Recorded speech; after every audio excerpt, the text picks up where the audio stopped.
Ikatulo na kaadlaw karon na so kadigitugutan pagbalik ang motorcycle taxi nga angkas sa pagpamasada. Apan nalisod gihapon sila sa ilang panginabuhi ang mga drivers.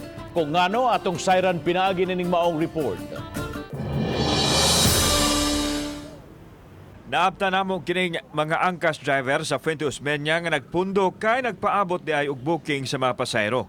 Matod nila, maayo na lang kun adunay mo book nga usa sa taas nga oras sa pagpinaabot. Daw samas namingwid sila nga wa gyoy ni kubit. Ang hinungdan di ay kay ang mga pasayro maoy modala sa kaugalingong helmet.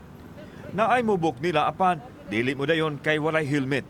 Wa man maanad ini ang mga pasayro ug hasol usab kung magbitbit og helmet. Ang pagdala og helmet sa pasayro ug ang paggamit og barrier hugot nga gibatuman sa gobyerno aron katugutan sila nga makabiyahe pagbalik ug sa ingon mapugan ang pagkatap sa COVID-19. Anyong kita karon sila ka porsyento pa? Mga 30% siguro, sir. 30. Oo. Asa na ng 70. Putlagaan ni sir kay ayun, mingaw di kayo.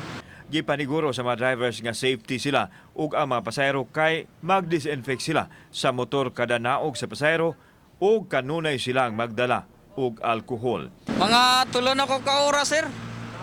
Oh. Wala pa gi-booking ni sulod.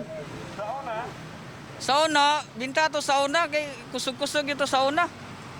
Bisan pa man og nabag-uhan ang mga pasahero, nagpasalamat ang mga drivers nga nakabalik na sila sa kalsada.